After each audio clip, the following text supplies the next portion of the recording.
I'm on my feet. Right. Mr. Speaker. I call the honourable member Dr. Rajin Prasad. Is it interesting, Mr. Speaker? Namaste. Some people who would like to make comments but don't stop to listen.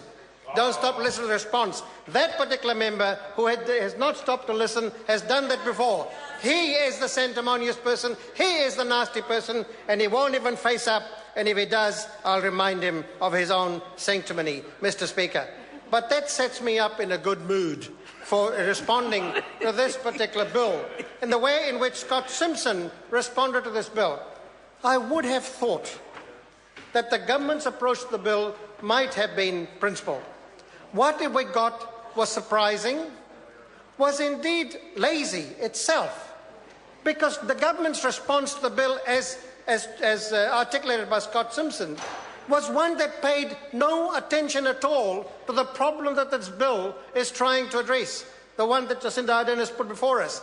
At least she did design something. At least she did put something before us, which is more than that government has done in almost 5 years of being in government. The member had better stop and listen, because may learn something, and because they haven't done anything. All that they did was attack the proposer of the bill for no good reason at all. Now, if the member had wanted to be taken seriously, the member would have shown us what the government has in train, and we could have discussed that. The member didn't do that at all.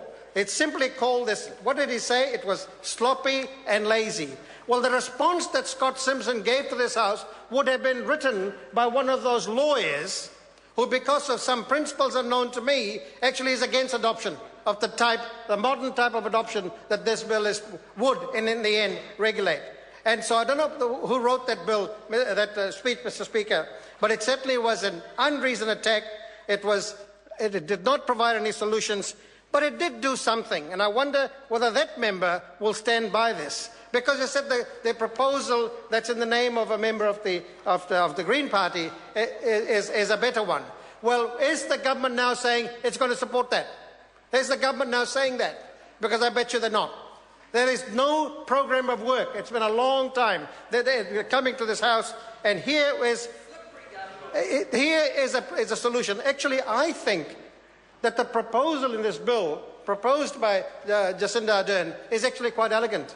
It's quite elegant when you think about it, Mr. Speaker, because what it does, it says, let's look to see what the problem is.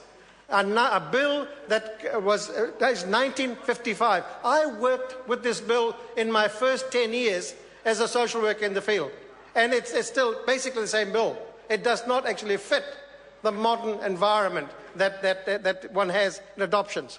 And so there's been, and what the bill is saying, well, let's go back and have a look at where the last major piece of work was done. Let's ask that Law Commission in this case to take all of the residual bits that has to do with adoption that was not taken up in the Care of Children Act, and let them have a look at it again, bring all those proposals together and propose a bill to the House. At least that piece of work can start and would go alongside anything else that's happening in the House at the moment. Now, that is quite elegant, because the grunt work has already been done, the expertise resides there, and it would have taken the considerations of the modern adoptions a lot further. Now, no, the members opposite have not done that. In fact, all that they've done is pilloried the proposer and the proposal at all. No good reason at all, no arguments at all. It's just something that this government does not have any plans about. So if they haven't got an idea, nobody can have a better one. Nobody can have a better one. And so I think it's the response of government members that has been lazy. And I will say the last member who spoke at least spoke about the bill and had something additional to say. But the others did not. I don't think the second member from the National Party that spoke even had read the bill, even understood it, because it's talking about something that's supposed to be between clause 5 and 6 without reading the preamble to the bill, the explanatory note, because that said it particularly well. Mr. Speaker, the 1955 Act is old. It is now no longer relevant. How does it apply to open adoption, adoption following care and protection, step-parent adoption, surrogacy, intercountry adoption, adoption for citizenship, and a whole range of other arrangements that are now being developed around adoptions. Now, at least here was a proposal that could have taken that further and had some good considerations. But my final point is this. The government could have said yes and let the Select Committee work through those things that they don't like and could have been amended. But in fact, they've thrown the baby out with the bathwater and in the process displayed its own ignorance. Thank you, Mr. Speaker. Mr. Speaker, I call the honourable member Alfred Naru. Kia ora. Kia ora, Mr. Mitaki. Speaker. Mitaki mata. Mr.